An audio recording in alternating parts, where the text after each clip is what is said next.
ایک بحث ہے، علمی بحث، کہ جب آپ علم کی بات کرتے ہیں تو کیا کیا اس میں آ سکتا ہے. اطلب العلم من المہد الی اللحد، علم سیکھو گہوارے سے قبر تک.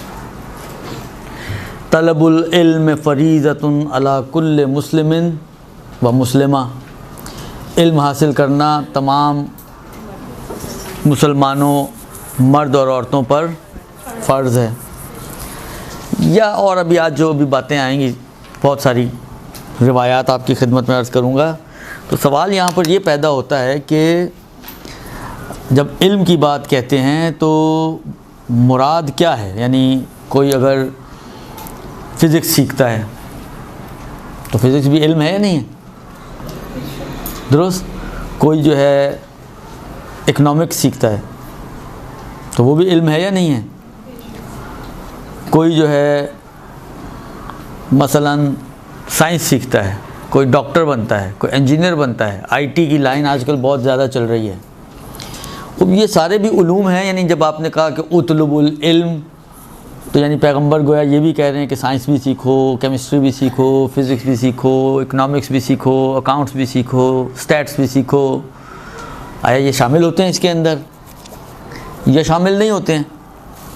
بلکہ کوئی خاص مخصوص قسم کے علم مراد ہے یہاں پر. تو پہلا سوال تو یہاں پر یہی پیدا ہوتا ہے کہ کیا یہاں پر مراد ہو سکتی ہے؟ یہ ایک سوال ہے یہاں پر. تو کیونکہ پہلے اس سوال کو ہم حل کریں تو اس کے بعد ہی آگے بڑھ سکتے ہیں کہ طے تو ہو جائے کہ ہمیں کیا سیکھنا ہے یا کس علم کی بات ہو رہی ہے، یا اگر یہ فضیلت جو بیان کی جائے گی تو کس علم کی فضیلت بیان کی جائے گی. تو یہ پہلا مسئلہ ہے آج کا. میں عرض کروں آپ کی خدمت میں، اصول کافی کی اگر آپ روایتوں کو اٹھا کر دیکھیں تو آپ کو وہاں پر ملے گا پہلا جو چیپٹر ہے وہ ہے کتاب عقل والجہل. درست. شاید اسی کے اندر کیونکہ جہل کا تذکرہ آیا ہے، پھر وہیں پر علم کی شاید بحث آئی ہے. میرا خیال ہے وہیں کہیں آگے پیچھے آپ کو، مجھے جو یاد پڑ رہا ہے وہ یہی ہے کہ ذرا یہ شروع کی روایتوں میں کہیں روایت ہے کہ ہم طے کریں کہ یہ جو طے کرے گی کہ مراد کیا ہے. وہاں پر ایک روایت دی ہے. اب میں یہ بات اصل میں پلانڈ نہیں تھی، ان پلانڈ یہ یہاں سے میں نے شروع کر دی ہے. تو اس لیے میں وہ دیکھ کے بھی نہیں آیا حدیث. سچی بات تو ہے وہ یہ ہے، ورنہ میں ایکچوئل الفاظ اس کے جس سے باقی حدیثیں لکھی ہیں وہ بھی لکھ کے لے آتا تو زیادہ بہتر ہو جاتا. تو یا ہو سکتا ہے اگر یہ چائے کے وقفے میں مجھے موقع مل گیا تو میں نظر ماروں کسی سافٹ ویئر سے نکل آئے. لیکن بہرحال اس کے بہت ایکچوئل الفاظ اس وقت میرے ذہن میں نہیں ہیں، لیکن خلاصہ اور مفہوم اس کا میرے ذہن میں، وہ میں آپ تک منتقل کر رہا ہوں. ابھی روایت میں معصوم علیہ السلام فرماتے ہیں کہ العلم ثلاثہ، علم تین چیزیں ہیں. علم تین چیزیں ہیں، اور جو تین چیزوں کا تذکرہ کیا ہے اس کو جو علماء بیان کرتے ہیں تو یوں سمجھ لیں کہ عقائد کا علم، درست، اخلاق کا علم ظاہراً، اور احکام کا علم. عقائد، اخلاق اور احکام. یعنی روایت کا مفہوم کیا ہو گیا کہ یہ تین ہیں جو علم ہیں. العلم ثلاثہ، علم تین ہیں، عقائد کا علم، اخلاق کا علم، احکام کا علم. درست. یعنی ائمہ کی نگاہ میں یا صاحبان شریعت کی نگاہ میں جو علم ہے اصل میں وہ یہ تین چیزیں ہیں. اچھا، بعض روایتوں میں تھوڑے سے دائرے کو وسیع بھی کیا گیا. مجھے ایک روایت یاد آ رہی ہے جس میں یوں امام علیہ السلام نے فرمایا کہ العلم علمان، علم دو ہیں، علم دو طرح کے ہیں. علم الادیان و علم الابدان، دین کا علم اور بدن کا علم یعنی میڈیکل سائنس. یہ بعض روایتوں میں یہ بھی تذکرہ ملتا ہے کہ العلم و علمان، دو طرح کے علم ہیں، علم الابدان و علم الادیان، دین سے ریلیٹڈ علم اور بدن سے ریلیٹڈ علم. کیونکہ آپ کی جو زندگی، آپ کا جو وجود ہے وہ دو چیزوں پر مشتمل ہے، یا روح ہے یا جسم ہے. تو جسم سے ریلیٹڈ جو علم ہے وہ آپ کا علم الابدان ہے، اور روح سے ریلیٹڈ جو علم ہے آپ کا، جو آپ کو کمال تک پہنچانے والا ہے اور آپ کی روح کو روحانی بنانے والا ہے، وہ علم ادیان ہے. تو اس اعتبار سے دو طرح کے علم تعبیر کیا گیا. ابھی فعلاً میں اس روایت کو چھوڑ رہا ہوں، اس کی کہانیاں لمبی ہو جائیں گی، اس کو فعلاً چھوڑتے ہوئے میں پہلی روایت کی طرف واپس جاؤں گا کہ جس میں یہ کہا گیا ہے کہ علم تین ہیں. باقی کہاں گئے؟ سائنس کہاں گئی؟ پوری کی پوری سائنس اپنے تمام لوازمات کے ساتھ، تمام اس کے جو سبجیکٹس ہیں اس کے ساتھ، اکنامکس اپنی تمام شعبوں کے ساتھ، آئی ٹی وائی ٹی علا بلا، یہ ساری بلاخر یہ پھر اگر یہ علم نہیں ہے، یعنی جو میں دیکھیں میں آپ کو یہ عرض کر دوں، جو میری سمجھ میں آئی یہ بات میں وہ آپ تک منتقل کر رہا ہوں. میں کوئی مدعی نہیں ہوں کہ جو میں سمجھاؤں وہی حق ہے اور وہی ہے ولا غیر، کچھ اور ہو نہیں سکتا، پتھر پہ لکیر ہے، ایسا کچھ نہیں ہے. یہ میری فہم ہے، میری سمجھ ہے ان روایتوں کی نسبت. ممکن ہے کسی کو اعتراض ہو، کسی کو اشکال ہو، کسی کے ذہن میں کچھ اور مطلب ہو، تو یہ ہو سکتا ہے، گنجائش ہے اس بات کی، میں پہلے سے یہ بتا دوں. ایک واقعہ آپ لوگوں نے سنا ہوگا، اب یہ اس کا جواب میں پہلے واقعہ سناؤں گا. میں آپ کو پورا واقعہ نہیں سناؤں گا، اشارہ کروں گا. واقعہ آپ لوگوں نے سنا ہوگا کہ ظاہراً جو مجھے اب یاد پڑتا ہے چھٹے امام کے زمانے کا واقعہ ہے کہ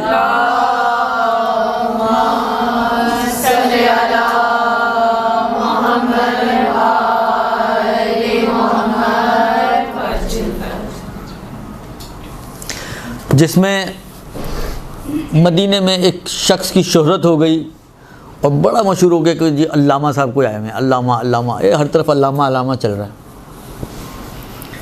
اچھا اب یہ تو بالآخر عرب کا معاشرہ ہے اور وہ لفظوں کو معلوم ہے ان کو کہ کس کو کیا کہنا ہے. ہماری طرح نہیں کہ جس کو کوئی بقال اور کسائی بھی ملے تو وہ بھی علامہ بن جاتا ہے. ہمارے ہاں تو بولنا آنا چاہیے پھر وہ علامہ ہے، چاہے کوئی علم ہو اس کے پاس یا نہ ہو، بولنا آنا چاہیے بس.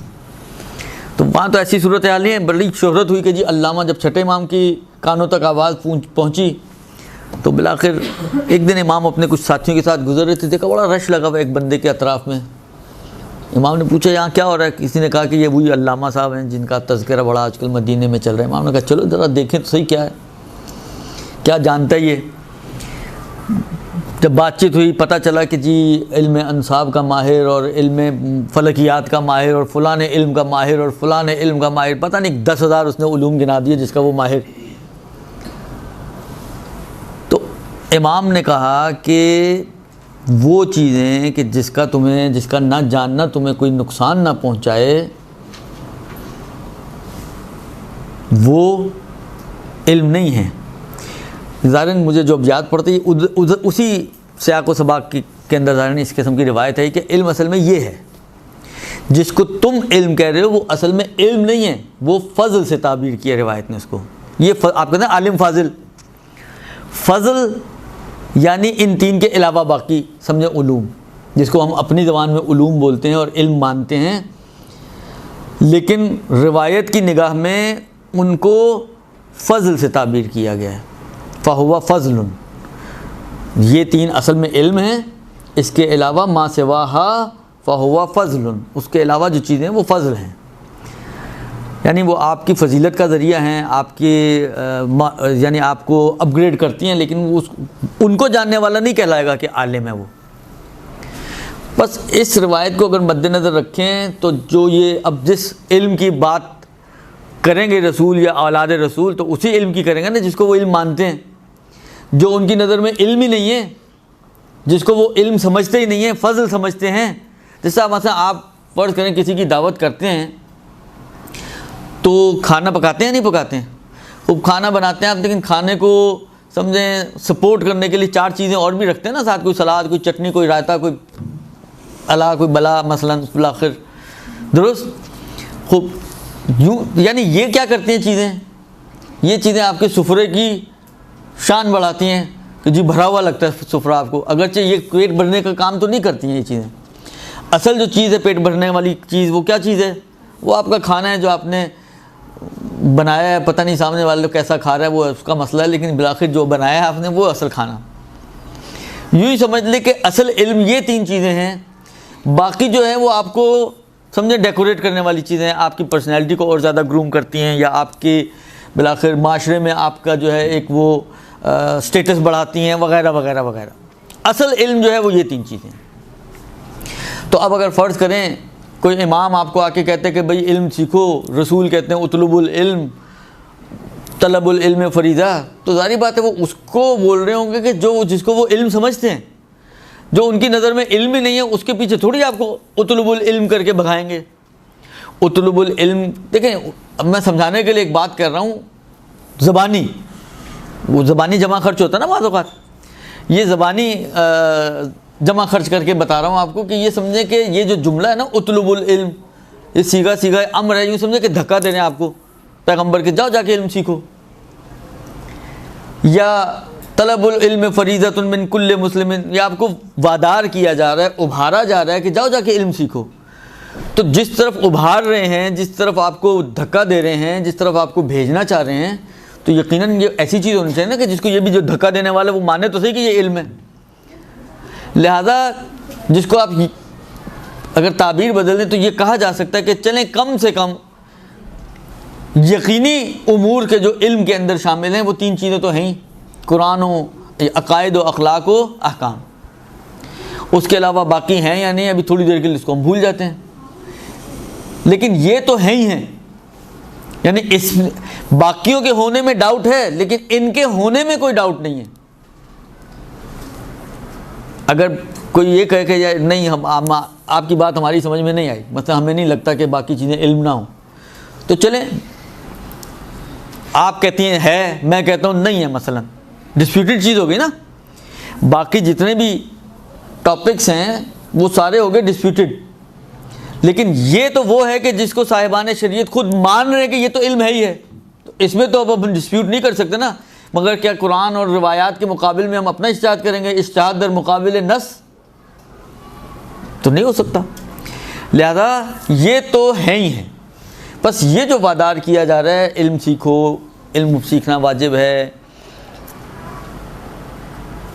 امیر المومنین کی بعض تعبیرات ہیں کہ بعض جگہ پہ حکمت ہے، اور مجھے جو یاد پڑا بعض جگہ پہ علم کا بھی لفظ ہے کہ اس علم یا حکمت کو لے لو ولو من اہل النفاق یا حتیٰ ولو من اہل الکفر، اس طرح کی بھی تعبیرات موجود ہیں کہ چاہے کسی منافق سے بھی لینا پڑے علم و حکمت کو، یا کسی کافر سے بھی لینا پڑے، یہ تمہاری گمشدہ میراث ہے یا گمشدہ مال ہے تمہارا، تو جہاں سے بھی ملے۔ میری فرض کریں کوئی چیز گم گئی، چشمہ گم گیا میرا، میں نے دیکھا کافر کے ہاتھ میں، یہ سوچ کے تھوڑی چھوڑ دوں گا کہ یار کافر کے ہاتھ میں یہ تو اس سے کیا لوں، وہ کسی کے بھی ہاتھ میں ملے گا میں فوراً جاؤں گا کہ بھائی صاحب یہ میرا چشمہ ہے، آپ برائے مہربانی مجھے دے دیں، درست؟ لہٰذا یہ بھی اسی طرح گمشدہ چیز ہے آپ کی۔ خوب آپ نے دیکھا کسی منافق کے پاس ہے علم کی بات، کسی کافر کے ہاتھ پاس علم و حکمت کی بات ہے، مولا کہتے ہیں لے لو، اس میں کوئی شرم کی بات نہیں ہے کہ آپ کہیں جی میں کافر کے پاس کیوں جاؤں علم سیکھنے، یا میں مثلا فرض کریں منافق کے پاس کیوں جاؤں، جہاں سے ملے لے لو۔ تو یہ تو پہلی چیز کہ جو علم ہے شریعت کی نگاہ میں تو یہ چیزیں تو ہیں ہی ہیں، باقی ہیں یا نہیں ان کو بھی چھوڑ دیں، لیکن کم سے کم عقائد کا علم، کم سے کم احکام کا علم، کم سے کم اخلاقیات کا علم، یہ چیزیں آپ کے علم کا حصہ ہیں، اور جس علم کے اوپر روایات نے ابھارا ہے کہ آپ جاؤ اور جا کے سیکھو، یہ ایک مطلب۔ اچھا، بعض حدیثیں ایسی ہیں کہ ان میں قیل و قال کافی ہے کہ آیا وہ واقعاً حدیث اسی مفہوم کی ہے بھی یا نہیں، ایک کیونکہ بعض چیزیں تو مشہور ہوتی ہیں نا حدیث کے طور پر، جا کے آپ، ہمارا تو مسئلہ ہی ہوتا ہے کہ ہم تو تحقیق کے عادی نہیں اتنے کہ جا کے کوئی کتاب ہی کھول کے دیکھ لیں کبھی، ہم تو جو کتابیں بھی گھر میں ہوتی ہیں اس کے بعد وجود بھی فون ہی کرتے ہیں کہ آقا یہ مسئلہ کیا ہے، اس کا جواب. کتاب کھولنے کی تو زحمت اٹھاتے نہیں ہم لوگ، تو اس لیے ہمیں پتہ بھی نہیں چلتا. تو جو چیز سننی ہوئی ہوتی ہے وہ چل رہی ہوتی ہے ہمارے ہاں. بہت ہی مشہور و معروف جملہ ہے، کل ارض کربلا و کل یوم، کیا یہ کس کا قول ہے؟ قول تو میں نے بھی کہہ دیا، کس کا قول ہے؟ ہمارے ہاں تو یہ حدیث کے طور پر چل رہا ہوتا ہے معاشرے میں، جبکہ یہ حدیث نہیں ہے. یہ حدیث نہیں ہے، یہ وہی والی بات ہے، بقول ان کی قول ہے. اللہ ہو سکتا ہے یہ کسی کا بھی قول ہو، کسی حکیم نے کہہ دیا ہو، کسی فلسفی نے کہہ دیا ہو، کسی بالآخر کسی عالم نے کہہ دیا ہو، کسی کا بھی قول ہو سکتا ہے. یہ حدیث بہرحال نہیں ہے، لیکن چل رہی ہے حدیث کے طور پر، دلیل کے طور پہ لوگ پیش کرتے ہیں. حالانکہ صحت و سقم کا خود اس کے معنی بھی صحیح معنی بیٹھتا بھی ہے یا نہیں بیٹھتا ہے، یہ ایک الگ بحث ہے. خود اس کے معنی کے اندر بڑا کیل و قال ہے. یہ قول جو حدیث نہیں ہے، یعنی آپ روایتیں اگر اٹھا کے دیکھیں، روایتوں کو پرکھنے کا جو معیار دیا گیا ہے وہ یہی دیا گیا ہے کہ جو روایت قرآن کے مطابق ہو اس کو لے لو، جو مخالف قرآن ہو تو اس کو پٹک دو، یا جو سنت قطعیہ کے موافق ہو تو اس کو لے لو. مثلا اب یہ جو ایک قول ہے، اب یہ بھی نہیں معلوم کس کا، کہاں سے شروع ہوا. یہ بعض ایسی روایتوں کے ساتھ ٹکرا رہا ہے کہ جو معلوم ہے کہ یہ روایت ہے، یا کم سے کم منبع احادیث میں بعنوان روایت موجود ہے. امام حسن علیہ السلام کا ایک جملہ جو امام نے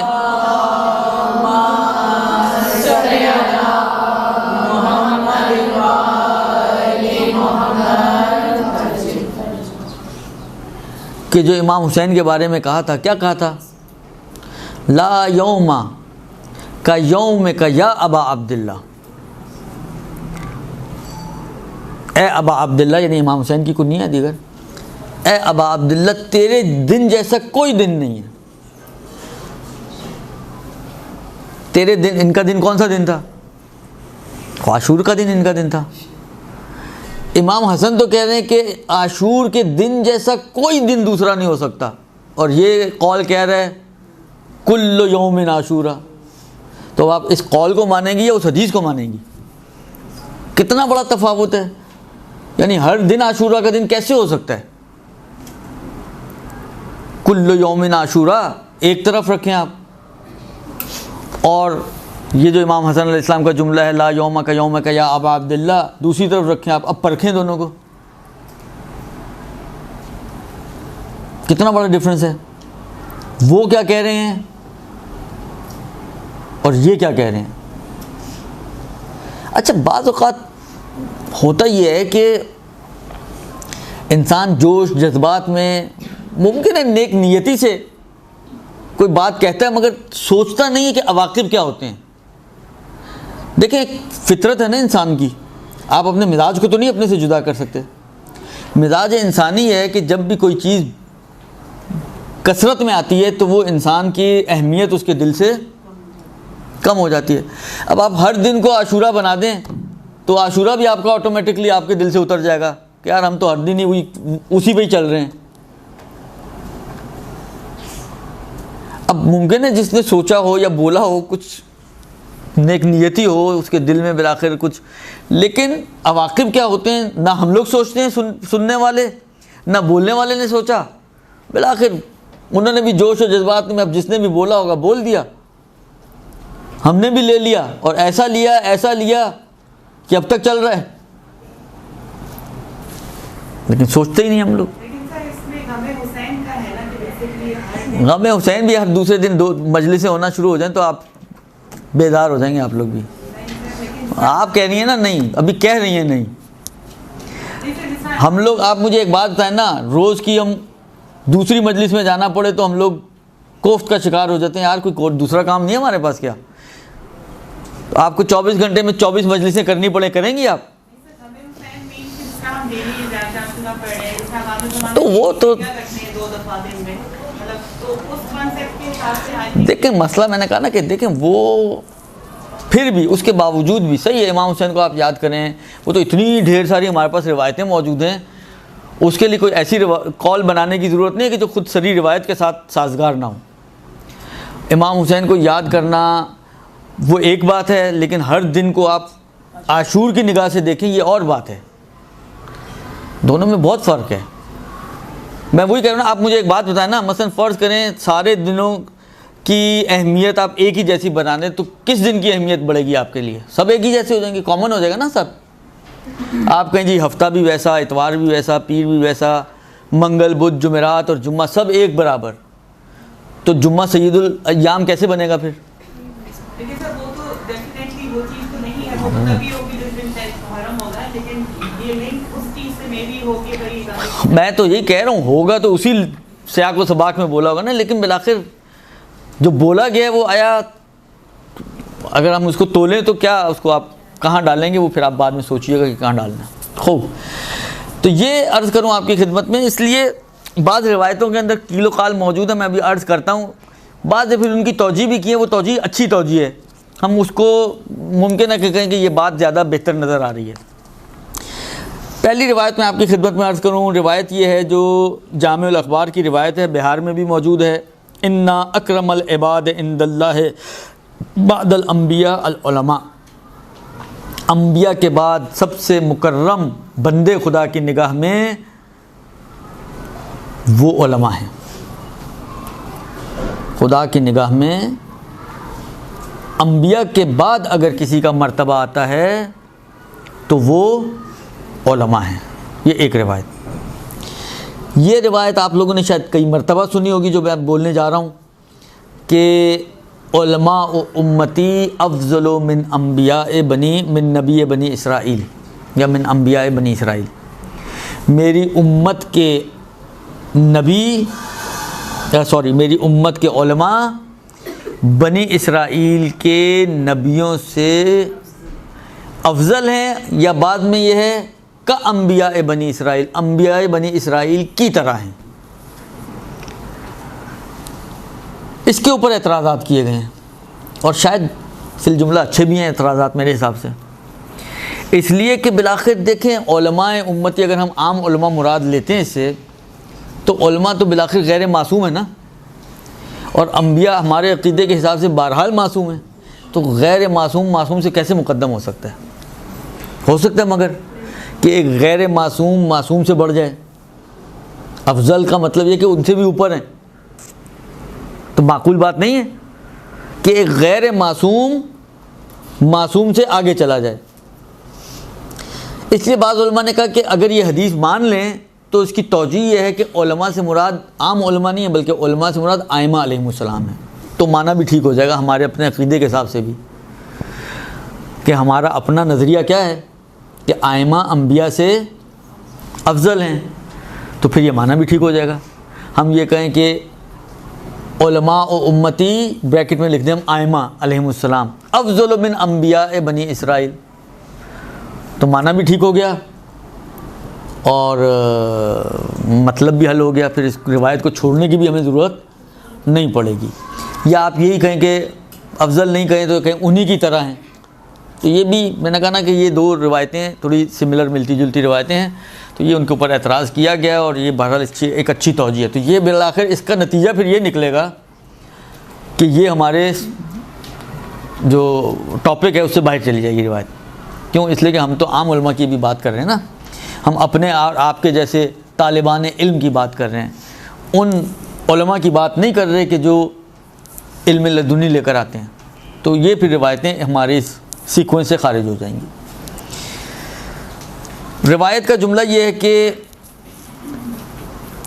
1 ساعت علم حاصل کرنا ساری رات قیام کرنے سے بہتر ہے۔ اچھا، اس میں بعض روایتیں ایسی ہیں کہ جو اہل سنت کی کتابوں میں بھی ہیں،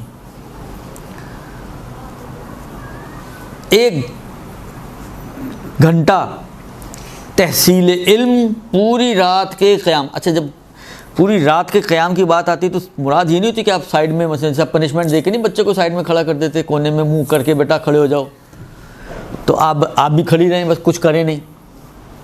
تو قیام تو ہو گیا نا. قیام کا مطلب کیا ہوتا ہے؟ کھڑے رہنا. تو آپ بھی سائڈ میں کھڑی ہو جائیں, پھر کہیں جی وہ 1 گھنٹہ ان کا اور اس پوری رات بیچاری جو کھڑی رہی ہے اس سے بہتر ہے. ایسا نہیں ہے. قیام سے جب روایتوں میں قیام کی بات آتی ہے تو قیام سے مراد یہ ہوتا ہے کہ نماز قائم کرنا, یعنی یہ ساری رات نمازیں پڑھتی رہے اور آپ 1 گھنٹہ بیٹھ کر تحصیل علم کریں. آپ کا پلڑا ویسے بھی ہو سکتا ہے بھاری ہو, لیکن ایسے بھی بھاری ہے. درست, آپ کا پلڑا ایسے بھی بھاری ہے کہ آپ فضیلت کے اعتبار سے آگے بڑھ جائیں گی.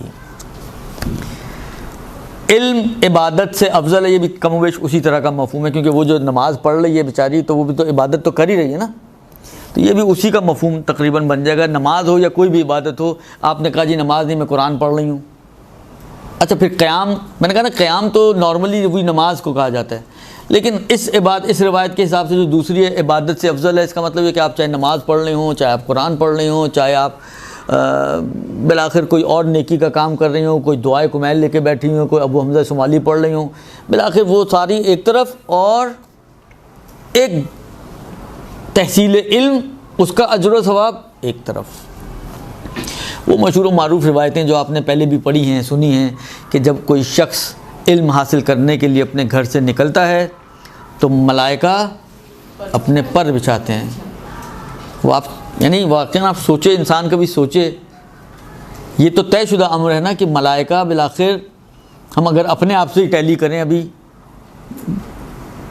متقیوں اور مومنوں کو چھوڑ بھی دیں تو ابھی تو ہم ہی تحصیل علم کرنے کے لیے نکلے ہیں نا. اگر ہم اپنے سے ہی ٹیلی کریں تو بالآخر یہ تو قطعی طور پہ کم سے کم میں تو کہہ سکتا ہوں کہ ملائکہ ہم سے بہتر ہیں, کیونکہ وہ معصوم مخلوق ہیں خدا کی. ان کے اندر صحیح ہے شہوات نہیں ہیں, لیکن ان کے اندر پھر نافرمانی بھی نہیں ہے. تو اس اعتبار سے کہ ان میں نافرمانی نہیں ہے, صرف خدا کی عبادت ہی عبادت ہے. ہم تو کبھی کر لیا, کبھی ادھر کبھی ادھر, تھالی کے بینگن کی طرح ہم لوگ ادھر ادھر ہوتے رہتے ہیں. تو وہ بہتر ہے بہرحال. اب آپ سوچیں کہ ایک بہتر جو ہے وہ پستر کے نیچے جو ہے وہ اپنے پروں کو بچھا رہا ہے, تو اس کا پھر کیا مقام ہوگا. تو یہ خود ایک انسان کی فضیلت کے لیے بڑی بات ہے کہ اس کے پیروں کے نیچے جو ہیں وہ ملائکہ پر بچھائیں. ایک روایت کا جملہ یہ ہے کہ علماء جو ہیں وہ مصباح الارض ووارث الانبیاء ہیں, زمین کا چراغ ہیں اور انبیاء کے وارث ہیں. اچھا یہ روایت الگ سے بھی روایتیں موجود ہیں کہ العلماء ورثۃ الانبیاء.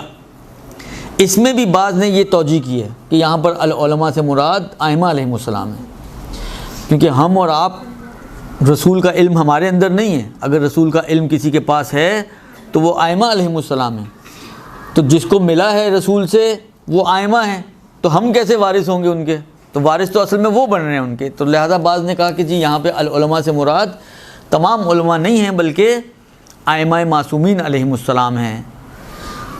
یہ ایک روایت. اس کے بعد ایک روایت ہمارے سامنے آتی ہے کہ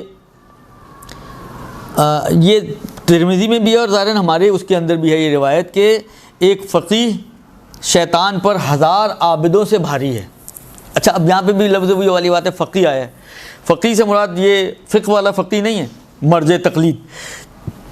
لولا نفر من کل فرقۃ منہم طائفۃ لتفقہوا فی الدین. تفقہ فی الدین یعنی دین کو سمجھنے والا انسان, یعنی وہ علماء. تو جو دین کو سمجھنے والا شخص ہے, جس نے دین کو سمجھا ہے, وہ شخص شیطان پر 1000 عابدوں سے زیادہ بھاری ہے. 1000 عابد ایک طرف اور یہ ایک فقیہ دین کو سمجھا ہوا انسان ایک طرف.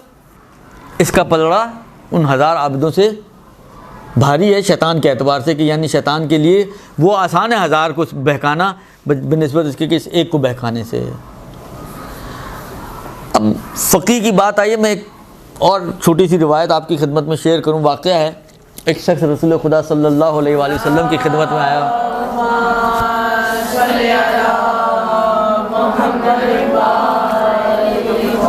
اور آ کے کہتا ہے کہ مجھے قرآن سکھائیں. رسول خدا نے ایک صحابی کے حوالے اس کو کر دیا کہ اس کو قرآن سکھاؤ. اس نے سائرن سورہ زلزال شروع کروائی اس کو. آخر میں اس کو کیا ہے آخر میں اس کے یہ ہے وَمَن يَعْمَلْ مِثْقَالَ ذَرَّةٍ خَيْرًا يَرَهُ وَمَن يَعْمَلْ مِثْقَالَ ذَرَّةٍ شَرًّا يَرَهُ۔ جب اس صحابی نے اس شخص کو یہ جملہ سکھایا، اس نے سیکھا، اٹھا اور چل پڑا۔ اچھا، رسول خدا سے ملاقات ہوئی۔ ابھی بعض چیزیں میں سمجھانے کے لیے آپ کو جو کوئی نا اس میں سلاد رائتا چٹنی وغیرہ ڈال رہا ہوں۔ رسول خدا سے ملاقات ہوئی، رسول خدا نے پوچھا اسے، رپورٹ لی کہ ہاں بھائی کیسا رہا، کیا ہوا، کیا پڑھایا، کیسا رہا بندہ۔ میں کہا بڑا ہی بے صبرا تھا۔ یہ اب جملہ روایت میں نہیں، میں سمجھانے کے لیے پھر عرض کر رہا ہوں۔ کہا کیوں؟ کہا تھوڑا سا پڑھا، بس ادھر تک پہنچے، اٹھا اور چلا گیا۔ پیغمبر کا جملہ یہ ہے فقد رجع وہو فقیہ، وہ فقیہ ہو کر پلٹا ہے۔ تو فقیہ ہونے کے لیے یہ ضروری نہیں ہے کہ یہ والی جو فقاہت جس کی میں بات کر رہا ہوں، ایک وہ جو علم فقہ والی اور مرج تقلید والی ہے، اس کے لیے تو بہت ضروری ہے کہ آپ جائیں حوضات میں اور 40-50 سال لگائیں تو کہیں جا کے آپ اس مرحلے تک پہنچتے ہیں۔ لیکن یہ والی فقاہت جس کی بات رسول کر رہے ہیں، یعنی دین کی تھیم کو سمجھنا، اس نے روح دین کو سمجھ لیا اور سمجھ کے چلا گیا۔ ہم لوگ زندگیاں گزار دیتے ہیں، مثلاً پڑھ پڑھ کے بوڑھے ہو جاتے ہیں، لیکن وہی والی بات ہے، روح دین ہمارے پاس نہیں آتی ہے۔ اور ایک بندہ ایسا ہوتا ہے کہ جس نے بس ایک آیت ہی کو سمجھ لیا اور اس کو اندازہ ہو گیا کہ دین کی روح کیا ہے، دین کا مطلوب کیا ہے، اور پیغمبر اسی کو سند فقاہت دے رہے ہیں کہ وہ فقد رجع فقیہ بن کے گیا ہے۔ ضروری نہیں کہ پورا قرآن پڑھ لیں، ہم نے تو کتنے قرآن ختم کر ڈالے، آپ کی بات کر رہا ہوں، میں نے تو نہیں کیے اتنے۔ لیکن کیا ہوا ہمارا؟ کچھ بھی نہیں ہوا، جہاں سے چلے تھے ابھی بھی وہیں کھڑے ہوئے، اس لیے کہ ہم لوگ نہ سمجھتے ہیں۔ ہم لوگوں کو کاؤنٹنگ پوری کرنی ہوتی ہے، 3 قرآن ختم کرنے ہیں، 4 قرآن ختم کرنے ہیں، 5 قرآن ختم کرنے ہیں، اتنا ختم کرنا ہے، اتنا ختم کیا، اس سے لیا ہوا ہے اس کا کوٹا پورا کرنا ہے، اس سے لیا ہوا ہے اس کا کوٹا پورا کرنا ہے۔ ہم تو کوٹے پورے کر رہے ہوتے ہیں، تو سمجھ تھوڑی رہے ہوتے ہیں کہ کیا پڑھ لیں ہم۔ اور آپ کو پتہ ہے تفکر، غور و فکر تو سمجھنے کے بعد کا مرحلہ ہوتا ہے نا، تو ہم پچھلے مرحلے میں ہی نہیں پہنچے تو اگلے مرحلے میں کہاں پہنچیں گے؟ کہ ہم آیات الہی پہ غور تو کریں کہ خدا کیا چاہ رہا ہے، کیا کہہ رہا ہے، مطلوب پروردگار عالم کیا چیز بن رہی ہے۔ اس لیے پھر ہوتا بھی یہی ہے کہ جہاں تھے وہیں رہتے ہیں ہم لوگ کھڑے، ساری زندگی گزر جاتی ہے۔ ملک الموت صاحب تشریف لے آتے ہیں اور لے جاتے ہیں ساتھ اپنے، کہانی ختم ہو جاتی ہے، چیپٹر کلوز، فائل کلوز۔ اللہ اللہ خیر صلی اللہ۔ خوب، ایک فقیہ شیطان پر 1000 عابدوں سے زیادہ سنگین اور بھاری ہے۔ موجم کبیر کی روایت ہے کہ مجلس علم جنت کے باغات میں سے ہے۔ اس وقت آپ جنت کے باغ میں بیٹھی ہوئی ہیں، اسی لیے ٹیک لگا کے آرام سے بیٹھی ہوئی ہیں۔ خوب، آپ جنت کے باغ میں موجود ہیں اس وقت۔ یہ روایت، یہ منیت المرید میں بھی یہ روایت ہے جو میں پڑھنے جا رہا ہوں، اور یہ شاید اس سے ذرا تفصیلی ہے۔ تو ایک جملہ ہے اس کا کہ جب آپ علم حاصل کرتے ہیں تو عالم کو جو بینیفٹ ملتا ہے، شاید آپ کہہ لیں کہ کم ترین بینیفٹ شاید یہ ہے کہ ہر چیز اس کے لیے طلب مغفرت کرتی ہے، حتی حیتان البحر، یہاں تک کہ سمندر میں پائی جانے والی مچھلیاں، وہ بھی اس شخص کے لیے کہ جو عالم ہے، علم حاصل کرتا ہے، طلب علم جس نے کیا ہے، اس کے لیے استغفار کرتی ہیں۔ قیامت کے دن انبیاء کے بعد جس کو حق کی شفاعت ملے گا وہ علماء ہوں گے، وہ علماء ہوں گے، یعنی پھر وہی والی بات ہے، یہ علماء سے مراد یعنی اہل علم، علم جاننے والے، جنہوں نے دین کو سیکھا ہو۔ یہ اچھا، یہ تو ہو گیا جناب علی علم کا بات، علم کی کہانی۔ اچھا، ایک روایت میں آپ کو بتاؤں، بعض روایتوں میں، بلکہ پہلے ایک دوسری روایت میں آپ کی خدمت میں عرض کرتا ہوں جو امیر المومنین علی ابن ابی طالب علیہ الصلوۃ والسلام سے منقول ہے۔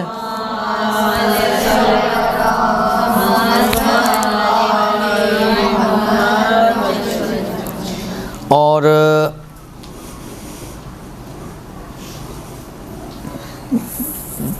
اس روایت میں مولا نے علم حاصل کرنے والے کی 3 قسمیں بیان کی ہیں.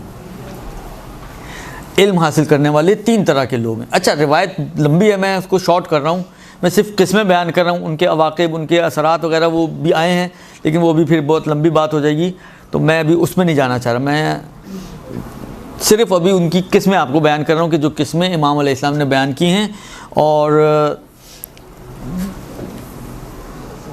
اس کو اب آپ غور کریں تو ایسا نہیں ہے کہ یہ جو علم کی بات ہو رہی ہے اور جو علماء کے فائدے اور بینیفٹس، یا ابھی جو ایک روایت اور میں نے آپ کو اس کے بعد آپ کی خدمت میں پیش کرنی ہے، وہ سب کے لیے ہیں، ہر قسم کے لیے علم کی. بلکہ برعکس اگر وقت بچ گیا انشاءاللہ تو ایک روایت ہے جس میں 7 طرح کے علم حاصل کرنے والے بیان کیے ہیں کہ یہ 7 آپ کو پتہ ہے جس طرح جنت کے طبقات ہیں اس طرح جہنم کے بھی، ان کو عام طور پہ طبقہ ہوتا ہے اوپر کی طرف، وہ جانا ہے نیچے کی طرف، تو ان کو طبقات سے نہیں درکات سے تعبیر کیا جاتا ہے. درست؟ اور وہ روایت 7 قسم کے علماء کو بیان کیا ہے کہ جو پہلے درکے میں، دوسرے درکے میں، اور جہنم کی کھائی میں، تہ میں ہوگا، تو وہ بھی علم حاصل کرنے والے ہیں، وہ بھی علماء ہیں. تو ایسا نہیں ہے کہ سارے علماء جو جنت کے باغوں میں موجود ہیں، کچھ جہنم کی گہرائیوں میں بھی ہوں گے. تو ہمیں پتہ تو چلے، ڈفرینشیٹ تو کر سکیں کہ ہم نے پھر طے کریں گے نا ہم نے کس طرف جانا ہے. ٹائم ہو گیا کیا؟ چلیں جی، ٹی ٹائم ہو گیا. وہ مجھے ٹی ٹائم سے یاد آیا، ایک فرشتہ ایک شخص کو لے کر گیا جہنم میں، کہا کہ بھائی دیکھ لو جو تمہیں، اس کو چوائس دی جا رہی تھی کہ جو تمہیں پسند آتی ہے سزا وہ اپنے لیے خود چوز کر لو. وہ ادھر دیکھا، اب کہیں پہ جو ہے وہ سونے آگ کی زنجیروں میں جکڑا ہوا ہے، کہیں پہ سانپ بچھو. ایک دیکھا اس نے ایک بندہ جو ہے وہ اتنا دھسا ہوا ہے دلدل میں اور چائے پی رہا، تو یہ اچھی ہے، مجھے یہی دے دو بھائی سزا. تھوڑی دیر بعد گھنٹی بجی، جی ٹی ٹائم ختم ہو گیا، الٹے ہو جاؤ. تو ابھی تو ٹی ٹائم شروع ہو رہا ہے، تو میں ذرا چکر لگا کر آتا ہوں، پھر دیکھتے ہیں کیا ہوتا ہے، پھر الٹے کب ہوتی ہیں. تو عرض یہ کر رہا تھا کہ امیر المومنین فرماتے ہیں کہ 3 طرح کے لوگ ہیں علم حاصل کرنے والے. صنف منہم، ان میں سے ایک قسم وہ ہے کہ یتعلمون للمراء والجدل، جو اپنی بڑائی کو ثابت کرنے کے لیے علم حاصل کرتے ہیں، لوگوں کے ساتھ مجادلہ کرنے کے لیے. مجادلہ یعنی فضول کی بحث، مجادلہ کرنے اور اپنی مرا یعنی وہی اپنے آپ کو بڑا پوز کرنا، فخر کرنا اپنے اوپر، اس کی خاطر علم حاصل کرتے ہیں. ایک قسم یہ ہے. دوسری صنف منہم یتعلمون للاستطالۃ والقتل، استطالہ اور قتل سمجھیں سامنے والے کو دھوکہ دینے کے لیے. خدعہ یعنی دھوکہ دینا، یعنی چیزوں کو کھینچنے کے لیے، لمبا کرنے کے لیے، سامنے والے کو دھوکہ دینے کے لیے. ان کا مقصد یہ ہوتا ہے علم حاصل کرنے سے. وصنف منہم یتعلمون للفقہ والعمل، اور ایک گروہ وہ ہے کہ جو سمجھنے کے لیے اور عمل کے لیے علم کو حاصل کرتا ہے. تو یہ تو روشن ہے بہت کہ نہ پہلے والا مطلوب ہے نہ دوسرا والا مطلوب ہے. وہ لوگ کہ جو علم حاصل کرتے ہیں سیکھنے اور سمجھنے کے لیے، سمجھنے اور عمل کے لیے، وہ اصل علم حاصل کرنے والے ہیں، اور وہ ہے جو مطلوبہ چیز ہے. بس یہ علم آپ نے سیکھا ہے، یہ علم نافع ہے کہ جس کو انسان سیکھ کر اس پر عمل کرتا ہے، نفع پہنچانے والا علم یہ ہے. علم سیکھیں دوسروں کے لیے، علم سیکھیں ٹال مٹول کے لیے، علم سیکھیں دھوکے دہی کے لیے، فراڈ کے لیے. یہ پھر یہ اس کیٹیگری میں چل جائے گا وہ جو ابھی بعد میں حدیث آپ کی خدمت میں عرض کروں گا. اب دیکھیں پیغمبر ابو ذر غفاری کو بیان فرماتے ہیں کہ یا ابا ذر، اب دیکھیں جو علم نافع ہے اس کا ثواب کتنا ہے. کچھ باتیں تو میں نے آپ کی خدمت میں عرض کی، تو یقینی طور پر یہ ساری علم نافع ہی کے لیے نا، اس علم کے اس شخص کے پیروں کے نیچے ملائکہ کبھی بھی پر نہیں بچھائیں گے کہ جو نکلا ہے سیکھنے کے لیے، مگر اس کا مقصد لوگوں کو دھوکہ دینا ہے، اس کا مقصد لوگوں سے جدل و مجادلہ کرنا ہے، یقیناً اسی شخص کے پیروں کے نیچے پر بچھائیں گے کہ جو نکلتا ہے سیکھنے کے لیے اور اس کا مقصد دین کو سمجھنا اور دین پر عمل کرنا ہے۔ یہ ایک تو وہ ساری روایتیں بھی آ گئیں، پلس یہ ایک خاص روایت ہے جس میں اللہ کے رسول نے اس علم کی کہ جو نفع بخش علم ہے، اجر و ثواب کو بیان کیا ہے۔ پیغمبر فرماتے ہیں کہ یا ابا ذر من خرج من بیتہ یلتمس بابا من العلم، جو اپنے گھر سے نکلتا ہے تاکہ علم حاصل کرے، کتب اللہ لہ بکل قدم ثواب نبی من الانبیاء، پروردگار عالم اس کے ہر قدم پر اس کو ایک نبی کا ثواب عطا کرتا ہے۔ وَآتَاهُ اللَّهُ بِكُلِّ حَرْفٍ يَسْمَعُ وَيَكْتُبُ مَدِينَةٌ فِي الْجَنَّةِ، اور ہر وہ حرف کہ جو وہ سنتا ہے یا لکھتا ہے تو پروردگار عالم اس حرف کے بدلے اس کو جنت میں ایک پورا شہر عطا کرتا ہے۔ وَطَالِبُ الْعِلْمِ أَحَبَّهُ اللَّهُ وَأَحَبَّهُ الْمَلَائِكَةُ وَأَحَبَّهُ النَّبِيُّونَ وَلَا يُحِبُّ الْعِلْمَ إِلَّا السَّعِيدُ فَطُوبَى لِطَالِبِ الْعِلْمِ يَوْمَ الْقِيَامَةِ۔ طالب علم وہ ہے کہ جس کو اللہ بھی محبوب رکھتا ہے، ملائکہ بھی اسے پسند کرتے ہیں، انبیاء بھی اس کو دوست رکھتے ہیں، اور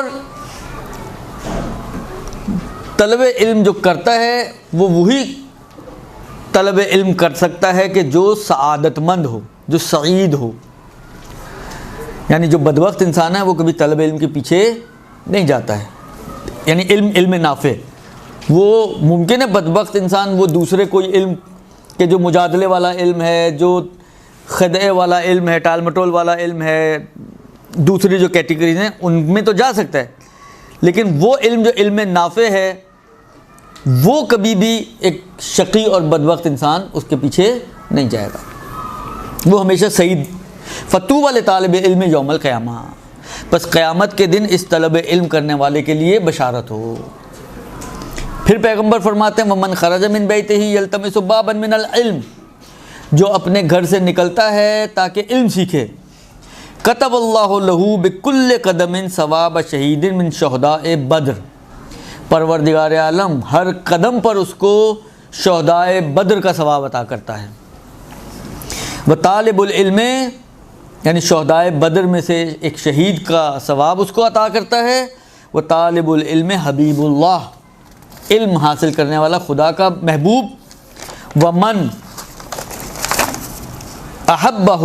احب العلم وجبت لہ الجنہ، اور جو علم دوست انسان ہے پروردگار عالم اس کے لیے جنت کو واجب کر دیتا ہے۔ وَيَسْبَحُ وَيُمْسِي فِي رِضَا اللَّهِ، اس کی صبح و شام خدا کی رضایت میں گزرتی ہے۔ وَلَا يَخْرُجُ مِنَ الدُّنْيَا حَتَّى يَشْرَبَ مِنَ الْكَوْثَرِ وَيَأْكُلْ مِنْ ثَمَرَةِ الْجَنَّةِ، اور یہ جب اس دنیا سے جائے گا تو کیونکہ علم نافع لے کر گیا ہے تو اس علم نافع کو لے کر جائے گا، تو یہ ایک ایسا کام کر کے گیا ہے کہ جو سبب بنے گا کہ اس کو سیراب کیا جائے کوثر سے، اور اس کو جنت کے پھل اس کو دیے جائیں۔ وَيَكُونُ فِي الْجَنَّةِ رَفِيقُ خضر، اور یہ جنت میں حضرت خضر کا دوست ہوگا، حضرت خضر کی رفاقت اس کو جنت میں میسر ہوگی۔ اور اس کے بعد اللہ کے رسول اس کی دلیل پیش کر رہے ہیں، کہتے ہیں اس کی دلیل یہ آیہ مبارکہ ہے کہ جس میں خدا نے فرمایا یرفع اللہ الذین آمنوا منکم، وہ لوگ کہ جو تم میں سے ایمان لائے انہیں، والذین اوتوا العلم، اور وہ جو صاحبان علم ہیں ان کو پروردگار عالم بلند کرتا ہے ان کے درجات، درجوں کو۔ تو جو درجے بلند ہوتے ہیں اس سے مراد کیا؟ اس سے مراد یہ چیزیں جو اللہ کے رسول نے ابو ذر کو بیان کی۔ اب آپ سوچیں تو صحیح، آپ کہاں کھڑے ہیں؟ آپ لوگ، آپ اپنے مقام، اپنے مرتبے، اپنی فضیلت کو، کہ اگر آپ واقعاً خدا کی خاطر اس علم کو حاصل کرتے ہیں، دین کو سمجھنے کے لیے، دین کو سمجھنے کے بعد اس دین پر عمل کرنے کے لیے، پھر کیا مقام و منزلت پروردگار عالم آپ کو عطا کرنے والا ہے۔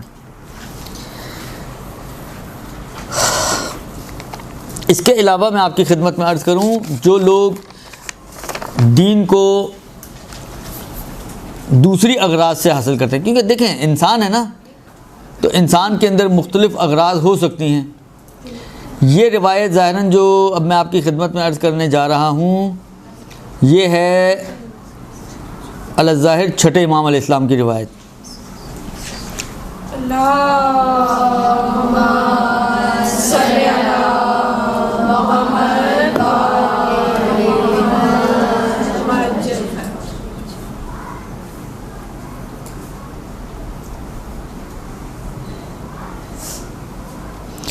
اچھا، یہ جو روایت ہے، عرض کروں آپ کی خدمت میں کہ اس میں نے کہا نا کہ وہ 7 گروہوں کا تذکرہ کیا ہے کہ جو جہنم با ان کے اہل علم ہیں، انہوں نے بھی علم کو حاصل کیا ہے، لیکن علم حاصل کرنے کے باوجود وہ کہاں جا رہے ہیں؟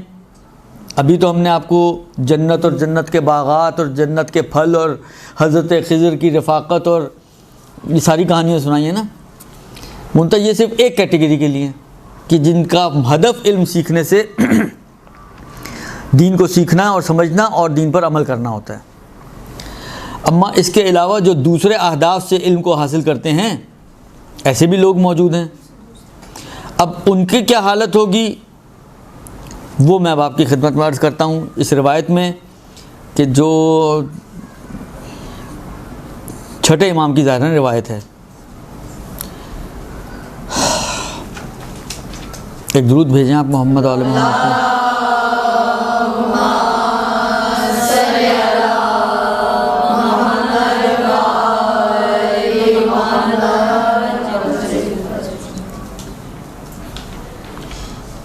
اچھا، ایک اور مجھے روایت یاد آ گئی، اس سے پہلے میں وہ بھی آپ کی خدمت میں عرض کر دوں کہ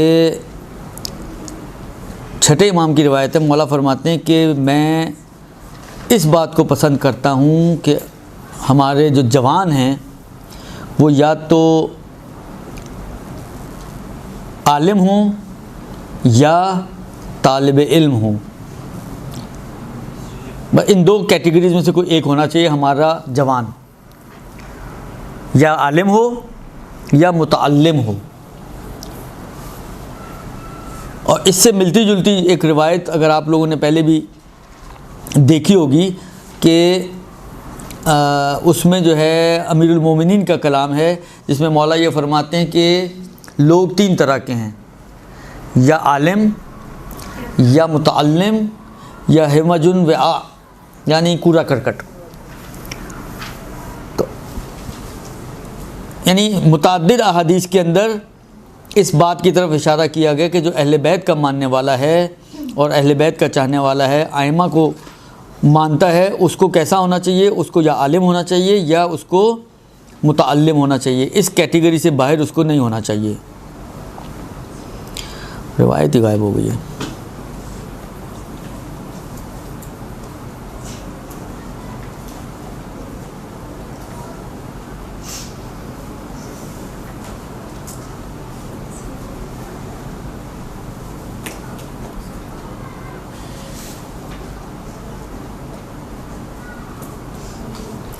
اچھا، اس کے علاوہ بھی میں آپ کی خدمت میں عرض کروں، بعض روایتیں اس بات کو بھی بیان کرتی ہیں کہ علم کا فائدہ، کچھ ایسے فائدے ہیں جو مال میں نہیں ہیں، کیونکہ بالآخر انسان، یا مولا کی حدیث ہے نا، 2 طرح کے بھوکے جو ہیں ان کا پیٹ کبھی نہیں بھرتا۔ 2 بھوکے ایسے ہیں جن کا پیٹ کبھی نہیں بھرتا، ایک طالب مال اور ایک طالب علم۔ پھر بعض حدیثوں میں یہ فرق بیان کیا کہ علم اور مال کا کیا فرق ہے، کہ علم جو ہے وہ استعمال کرنے سے بڑھتا ہے، مال استعمال کرنے سے کم ہوتا ہے۔ مال کی تم حفاظت کرتے ہو، علم تمہاری حفاظت کرتا ہے. تو اس قسم کی بہت سی، یعنی میں نے کہا نا کہ آپ منیت المرید کو ضرور دیکھیے گا. یہ جو روایت جو مل نہیں رہی مجھے، وہ روایت بھی اس میں موجود ہے. تعجب ہے کہاں غائب ہو گئی. میں نے اسکرین شاٹ اس کا لیا تھا اسی لیے کہ مجھے بعد میں ڈھونڈنی نہ پڑے. یہ میسیجز میں تھی اور اسکرین شاٹ ہی غائب ہو گیا اس کا.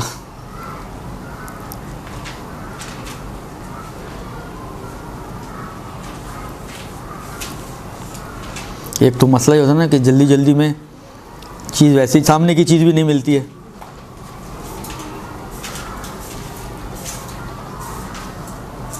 چلیں وہ نہیں مل رہی تو ایک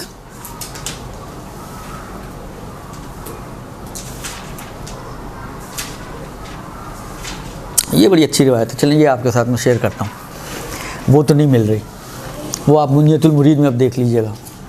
درست. یہ دیکھیں، اچھا علم تو آپ نے حاصل کر لیا. ایک دو چیزوں کا خاص خیال رکھنے کی ضرورت ہے. کبھی بھی علم کو مال کی خاطر حاصل نہ کریں، یعنی علم کو دنیا کا وسیلہ نہ بنائیں. مال چاہیے، کوئی مقام چاہیے، شہرت چاہیے. یہ علم کہ جو مال کے لیے، شہرت کے لیے، مقام کے لیے حاصل کیا جائے، یہ علم نافع نہیں ہے. یہ علم انسان کو اس کیٹیگری میں لے کے جاتا ہے کہ جو علم کے باوجود جہنم میں جانے والے ہیں.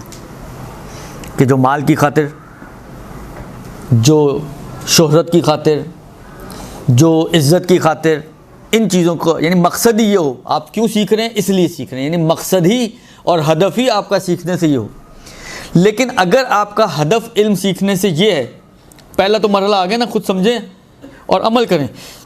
اس کے علاوہ جو مین ٹارگٹ ہونا چاہیے ایک طالب علم کا علم سیکھنے سے، وہ یہ ہے کہ جو امیر المومنین علی بن ابی طالب علیہ السلام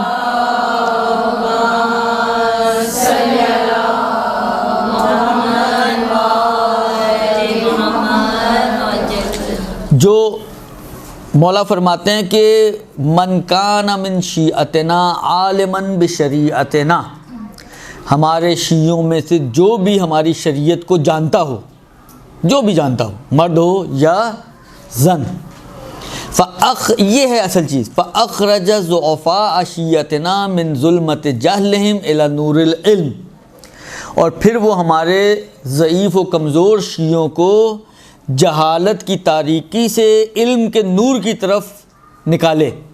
سیکھے، جانے، اور جاننے اور سیکھنے کے بعد کیا کرے؟ کمزور شیعہ جو ہیں، یعنی عوام الناس جو شیعہ ہیں، ان کو جہالت کی تاریکی سے نکال کر نور کی، علم کے نور کی طرف اگر لے کر جائے. الذی حبوناہ بہ، وہ علم کہ جو ہم نے اس کو دیا ہے، اس علم کو یعنی ان تک پہنچائے. تو جاء یوم القیامت، تو وہ قیامت کے دن اس طرح سے آئے گا کہ وہ علی رأسہ تاج من نور، اس کے سر پر ایک نور کا تاج ہوگا. یضیء لأہل جمیع الارصات، اور محشر کے میدان میں جتنے بھی لوگ موجود ہوں گے سب کے لیے وہ تاج روشنی کر رہا ہوگا، چمک رہا ہوگا.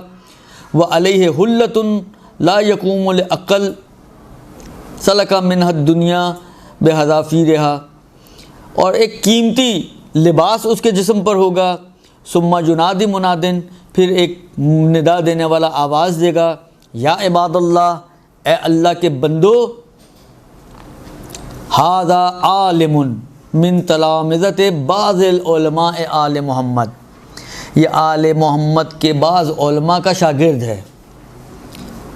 الا فمن اخرجہ فی الدنیا من حبرۃ جہلہ،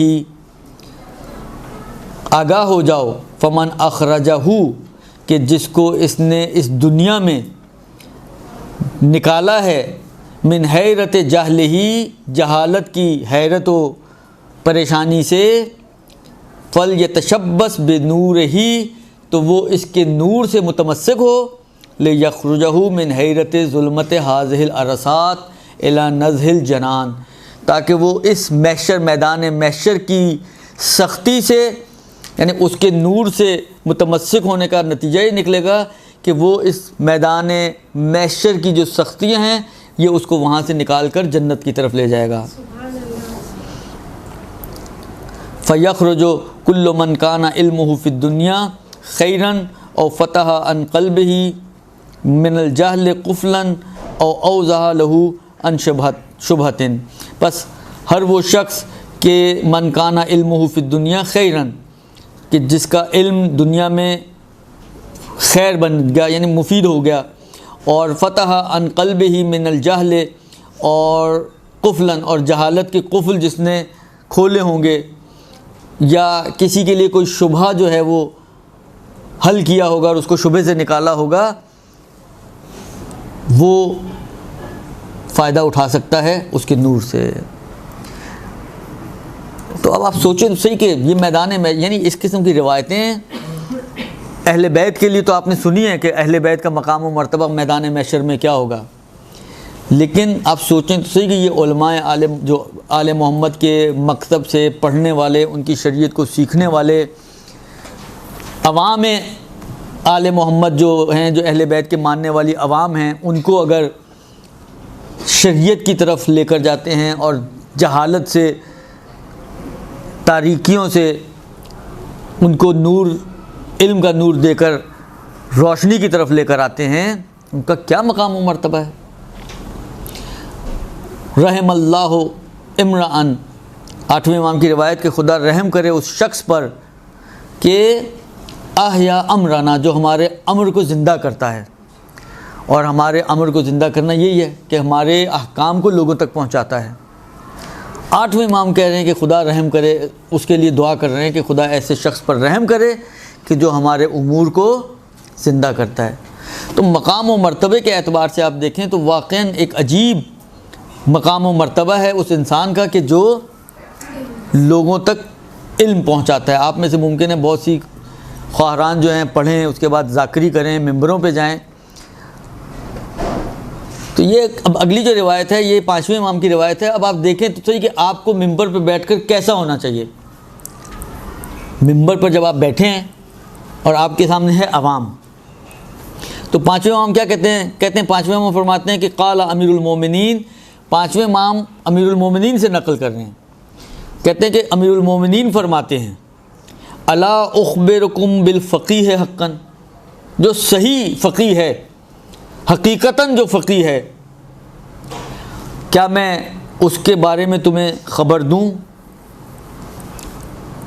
قالو، لوگوں سے مخاطب ہیں، لوگوں نے کہا قالو بلا یا امیر المومنین، فرمائیں۔ قالا، لیکن یہ چیزیں ہیں کہ جو آپ کو اپنے سامنے رکھنی ہیں جب آپ ممبر پہ جائیں، تو ممبر کو کس طرح یعنی لوگوں کو کس طرح لے کر چلنا ہے۔